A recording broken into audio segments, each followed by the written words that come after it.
Good morning everyone. Today we are going to study about what is around us. Your chapter 2 standard 8.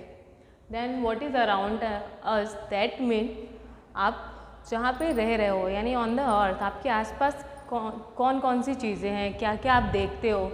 जैसे हमारे आसपास trees हैं, animals हैं, land forms हैं, जैसे एग्रीकल्चरल फील्ड है, गार्डन है, माउंटेन्स है, रिवर्स है. इन सब चीज़ों के बारे में हम इसमें स्टडी करेंगे और ये डिटेल स्टडी करेंगे. ठीक है. तो the formation of the earth. First topic is formation of the earth. Formation of the earth means कि अर्थ की उत्पत्ति कैसे हुई. तो आप लोगों ने स्टार्टिंग से ही पढ़ा है कि अर्थ सन से ही अलग हुआ था और वो एक ऐसा प्लैनेट है जो सबसे पहले गर्म था. The sun has a family which known as the solar family. ठीक है. सन के पास भी एक फैमिली है जिसको हम सोलर फैमिली कहते हैं. Our earth is one of the member of the solar family. और हमारी जो अर्थ है वो सोलर फैमिली की ही एक मेंबर है. Only earth has got the suitable temperature, water and air to sustain living being.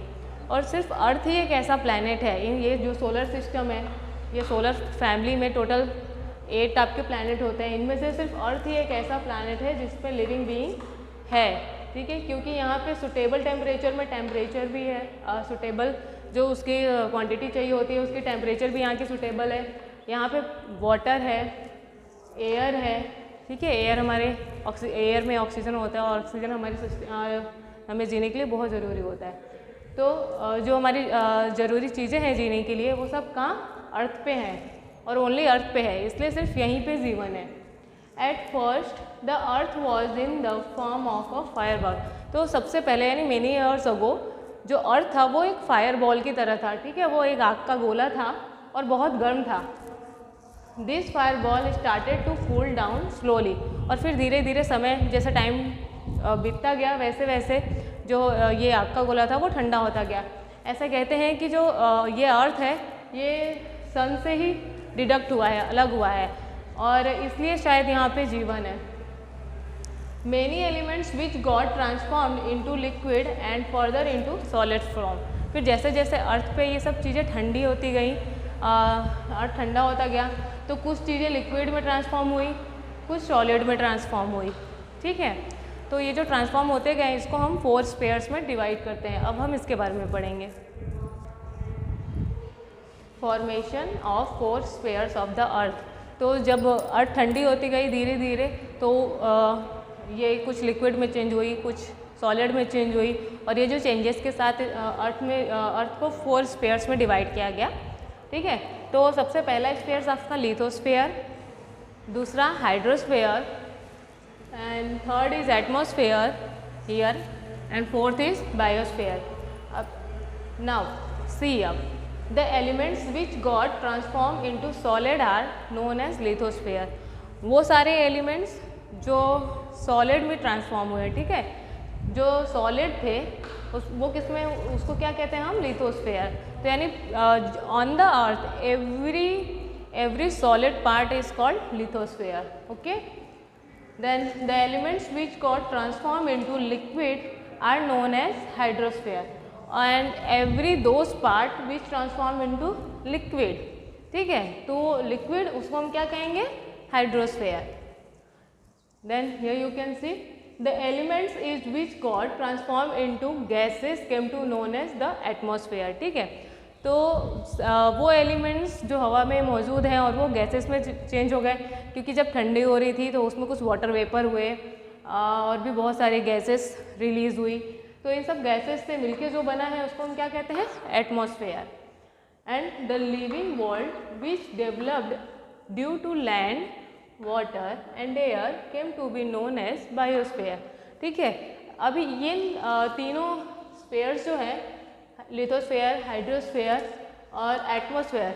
ठीक है. इन सब जगह पे जो लिविंग वर्ल्ड है हमारा. ठीक है. जैसे एटमॉस्फेयर में पक्षी होते हैं. ठीक है. हवा में वो फ्लाई होते रहते हैं. लिथोस्फेयर पे हम रहते हैं एंड हाइड्रोस्फेयर में जो हमारे वाटर एनिमल्स हैं वो सब रहते हैं.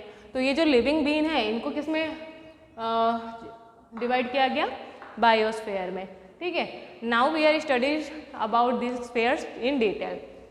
Then first is lithosphere. तो lithosphere, we live on lithosphere, ठीक है, हम लिथोस्फीयर में ही रहते हैं। And lithosphere, litho means rock, litho means rock, rock means हमारे जो सॉलिड एकदम पार्ट हैं वो, ठीक है, पत्थर बोल सकते हो।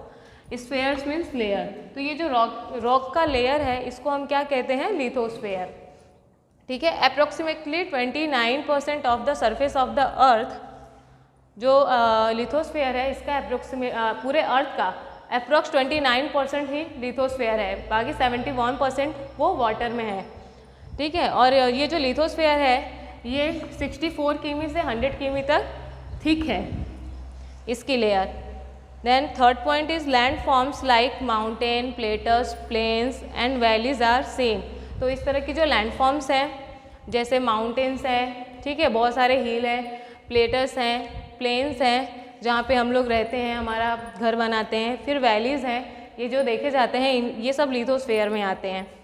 Then the temperature increase as we move towards the centre.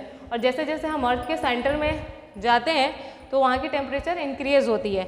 और जो रॉक्स होता है वो मोल्टेन होता है, यानी पिघली हुई अवस्था में होता है। Then molten rocks in the interior of the earth is known as magma. तो इस जो ये रॉक्स है इसको हम जो मोल्टेन रूप है इसका, इसको ही हम मैग्मा कहते हैं। ये आपके शॉर्ट क्वेश्चन में भी है कि व्हाट इज़ मैग्मा, ठीक है। Now your third sphere, second sphere, hydrosphere, ठीक है। It is the liquid component of the earth. तो अर्थ पे मतलब जो भी लिक्विड फॉर्म में है वो क्या है? वो हाइड्रोस्फीयर से रिलेटेड है। It cover 71% of the earth surface. तो ये 71% अर्थ के सरफेस का कवर करता है और 29% हाइड्रोस्फीयर कवर करता है। It includes the ocean, seas, lakes, ponds, rivers and streams. इसमें ocean, sea, lakes, pond, river और स्ट्रीम्स आते हैं, ठीक है। Huge amount of water is carried by oceans. और सबसे ज़्यादा जो वाटर का हिस्सा है वो कहाँ पे है? ओशन में होता है। और ये जो ओशन है वो 4 ओशन है अर्थ पे, the Pacific Ocean, Atlantic Ocean, Indian Ocean and Arctic Ocean, ठीक है। The water bodies close to land are known as the sea, bays, straits, gulfs etcetera. तो जो वाटर बॉडीज़ हैं जो लैंड के नियर है, ठीक है, उसको हम seas, bays, straits and gulfs कहते हैं, ठीक है। The ocean are huge and deep. Ocean जब जैसे कि बहुत बड़ा है और बहुत ज़्यादा गहरा भी है। And it contain, the ocean is huge and deep. जैसा कि आप जानते हो ओशन बहुत ज़्यादा बड़ा है और डीप भी है, बहुत गहराई भी है इसमें। It contains 97% of the total amount of water on the earth. और जो अर्थ पे टोटल वाटर है उसका 97% ओशन में है, ठीक है। एंड जो उसका 1/3% बचता है इसके अलावा, और ये जो वाटर है ये आइस कैप्स में है, ठीक है, आइस कैप्स एंड ग्लेशियर, ठीक है। ये पूरे अर्थ में 97% वाटर ओशन के पास है और 1/3% आइस कैप्स और ग्लेशियर के रूप में है। Some in lakes and some of flows in the rivers, some in lakes, कुछ लेक्स के रूप में, कुछ फ्लोज इन रिवर, जो रिवर में बह रहा है। And some is stored in the interior of the earth as ground water. और जो थोड़ा बहुत पानी है वो एज अर्थ के इंटीरियर में ग्राउंड वाटर में है, ठीक है। The moisture for rain which main source of fresh water comes from oceans. और जो मोस्टली मॉइस्चर होते हैं, जो बादल बनते हैं हमारे, वो कहाँ से बनते हैं? ओशन से बनते हैं, ठीक है। और ये बहुत बड़ा स्रोत है हमारे फ्रेश वाटर के लिए, हमारे पीने लायक पानी के लिए। Then third topic is atmosphere. तो एटमॉस्फेयर क्या है? It extends up to about 100 kilometre from the surface of the earth, ठीक है। तो ये 100 किलोमीटर सरफेस है अर्थ का, और इसमें जो भी एटमॉस्फेयर है इसमें gases, various gases like nitrogen, oxygen, carbon dioxide, ozone, hydrogen, water vapour, dust particle, smoke and micro organism extra, ये सारी चीज़ें किस में एटमॉस्फेयर में आ जाती हैं, ठीक है। वेरियस गैसेस जैसे नाइट्रोजन, ठीक है, नाइट्रोजन, उसके बाद ऑक्सीजन, ऑक्सीजन हमारे जीने के लिए बहुत ज़्यादा उपयोगी है, ये हमें चाहिए ही। कार्बन डाइऑक्साइड, कार्बन डाइऑक्साइड ये भी बहुत ज़रूरी होता है क्योंकि इनसे ही जो प्लांट्स होते हैं वो अपना खाना बनाते हैं, ठीक है, रिस्पायरेटरी सिस्टम होता है। ओजोन ये एटमॉस्फेयर में होता है, ये जो सन की अल्ट्रावायलेट किरणें होती हैं, रेज होती हैं, उसकी जो एक्स्ट्रा एक्सट्रीम हीट होती है उनसे हमें सेव करता है। और इसकी मोस्टली जो ओजोन गैस होता है वो ओपन ग्राउंड और वाटर के ऊपर, रिवर्स या फिर ओशन के ऊपर ही मिलता है इसका मेन प्रोपोर्शन। इसके बाद है hydrogen, water vapour, water vapour जितने जो मॉइस्चर होता है वो हमारा वाटर वेपर होता है, ठीक है। जितने वाटर वेपर होते हैं वो कंडेंसेशन की एक प्रक्रिया होती है, ठीक है। इसमें वाटर वेपर कूलिंग होते होते फिर बाद में ड्यू, फॉग और क्लाउड बन जाते हैं, ठीक है। तो ये सारे वाटर वेपर भी एटमॉस्फेयर में मौजूद होते हैं। Dust particles, smoke, micro organism, micro organism means जितने भी छोटे छोटे जीव जंतु होते हैं जिन्हें हम नेक्ड आइज से देख नहीं सकते, वो सारी चीज़ें एटमॉस्फेयर में होते हैं। Makeup the atmosphere which is colourless, जो हमारा एटमॉस्फेयर है ये कलरलेस है, इसमें कोई कलर नहीं है। ऑर्डरलेस, इसमें कोई भी स्मेल नहीं है, कोई भी सुगंध नहीं है। एंड ट्रांसपेरेंट, और ये बिल्कुल ट्रांसपेरेंट है, ठीक है। हम एटमॉस्फेयर में और भी कुछ चीज़ें हों, जैसे पक्षी उड़ रहे हो, तो उनको इतनी कुछ चीज़ें होने के बावजूद हम क्लियरली देख सकते हैं। हमारा एरोप्लेन इतने दूर होने के बाद भी हम उसको देख सकते हैं क्योंकि वो ट्रांसपेरेंट है और कलरलेस है। Then next point is it contains about 78% nitrogen, ठीक है। तो हमारे एटमॉस्फेयर में 78% नाइट्रोजन, 21% ऑक्सीजन और 1% में ही अदर गैसेस होते हैं, कार्बन डाइऑक्साइड और वगैरह जो भी जितने गैसेस होते हैं वो ओनली 1% में ही होते हैं। And next is sound is heard only in the presence of atmosphere, और जो हमारी साउंड होती है वो एटमॉस्फेयर के प्रेजेंस में ही होती है। क्यों? क्योंकि ये डस्ट पार्टिकल्स और जो हमारा वाटर वेपर होता है इनसे ही जो साउंड की वेव होती है वो टकरा करके हमें सुनाई देती है। देन रेडियो और टेलीविज़न के जो ब्रॉडकास्ट होते हैं are possible only due to the atmosphere, वो इनकी वजह से ही पॉसिबल हो पाते हैं।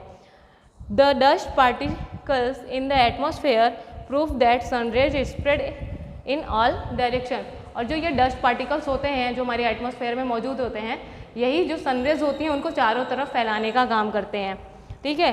और ये जो कंडेंसेशन है ये एक प्रक्रिया है, जो वाटर होती है, वाटर वेपर होता है, उसको कूलिंग करने की। जब वो कूल होते हैं तो वो ड्यू, फॉग और क्लाउड में चेंज हो जाते हैं। And the last sphere is biosphere, ठीक है। This is one of the important sphere on earth as this is only planet in the solar system, ठीक है। तो ये जो बायोस्फीयर है ये ओनली अर्थ पे, यही अर्थ है उस पे ही सिर्फ मिलता है, सिर्फ इसी प्लैनेट पे बायोस्फीयर मिलता है। That has the biosphere, it includes human being, animal, और इस बायोस्फीयर में human being, animals, vegetation and minute insect. Minute insect means बहुत जो छोटे जीवाणु, आपके वायरस बोल लो, बैक्टीरिया बोल लो, जिनको आप नेक्ड आइज से देख नहीं पाते हो वो, तो ह्यूमन ये सब इंक्लूडेड है। And human life is depend on biosphere, और हमारी जो ह्यूमन लाइफ है वो टोटली बायोस्फीयर में ही डिपेंडेड है, ठीक है। Then biosphere is divided into 2 parts, ठीक है। तो फर्स्ट इज नॉन लिविंग, जिसको अबायोटिक भी कहते हैं। सेकेंड इज लिविंग, जिसको बायोटिक कहते हैं, ठीक है। Then the living are biotic, the non-living are abiotic division includes lithosphere, ठीक है। जो non-living थिंग डिवीज़न है उसमें लिथोस्फेयर, हाइड्रोस्फेयर और एटमॉस्फेयर, ये तीनों स्फेयर्स में जो चीज़ें होती हैं वो सब इंक्लूड है, ठीक है, और इसके जो इनमें लिविंग ऑर्गेनिज्म भी जो आते हैं वो सारे इंक्लूड होते हैं। देन लिविंग और biotic division includes micro organism, ठीक है, छोटे छोटे जीव जंतु जो हमारे बैक्टीरिया वायरस हैं, ये प्लांट्स एंड एनिमल्स, ठीक है। तो लिविंग डिवीजन में माइक्रो ऑर्गेनिज्म, प्लांट्स और एनिमल्स आते हैं। Then last the balance of the various spheres of the earth has been disturb by due to the activities undertaken by humans. जो भी various जो बैलेंस डिस्टर्ब होता है इन चारों स्फीयर्स का, ठीक है, जो जितने भी इसमें एक्टिविटीज़ होते हैं ह्यूमन की, जो वो अननोइंगली करें या फिर अननोइंगली हो, ठीक है, उनको वो जानबूझ के करें या फिर अनजाने में करें, तो इनकी वजह से जो भी डिस्टर्बेंस होती है वो इनके अपने डेवलपमेंट करने के लिए जो भी डिस्टर्बेंस होती है वो इनकी वजह से ही होती है। Then all these activities affect the biosphere, और ह्यूमन एक्टिविटीज़ ये जो सारी होती हैं ये बायोस्फीयर को अफेक्ट करती हैं। Okay student, watch video, thank you.